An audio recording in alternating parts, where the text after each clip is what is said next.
కంటిచూపు సరిగ్గా ఉన్నవారు చదవడం రాయడం వంటివి నేర్చుకోవడం చాలా సులువు. కానీ చూపు లేని వారి పరిస్థితేంటి? అలాంటి వారికి చుక్కానిలా మారిందే బ్రెయిలీ లిపి. పారిస్ నగరానికి సమీప గ్రామంలో 1809 జనవరి 4లో లూయిస్ బ్రెయిలీ జన్మించారు. 3 ఏళ్ల వయసులో ఉన్నప్పుడు ఒక ప్రమాదం వల్ల చూపు కోల్పోయాడు.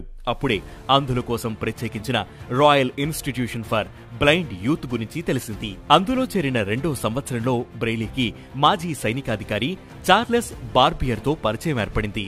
స్పర్శ ద్వారా చీకట్లోనూ సైనికులు సమాచారాన్ని తెలుసుకోవడం కోసం చార్లెస్ బార్బియర్ నైట్ రైటింగ్ కోడ్ని రూపొందించారు. ఆ తర్వాత 1821లో రాయల్ ఇన్స్టిట్యూషన్ కు ఈ నైట్ రైటింగ్ వ్యవస్థను పరిచయం చేశారు. ఈ విధానంలో చదువుకున్న తొలి విద్యార్థుల్లో బ్రెయిలీ కూడా ఒకరు.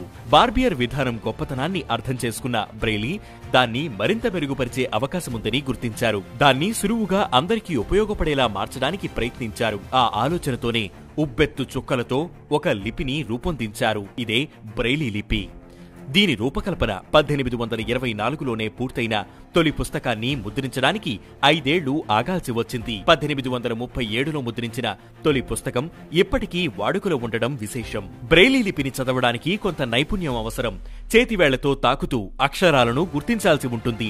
మొట్టమొదటి బ్రెయిలీ టైప్ రైటర్ ను ఫ్రాంక్ హెవెన్ హాల్ ఆవిష్కరించారు. ఆ తర్వాత బ్రెయిలీ అనేక విధాలుగా రూపాంతరం చెందింది. డేవిడ్ ఎస్ మోర్గన్ అనే ఆయన 2011లో మొట్టమొదటి స్మార్ట్ బ్రెయిల్ మిషన్ ను తీసుకువచ్చారు. ఇది అక్షరాలను మాటల రూపంలోకి మారుస్తుంది. ప్రస్తుతం 133కు పైగా భాషల్లో బ్రెయిలీ లిపి అందుబాటులో ఉంది.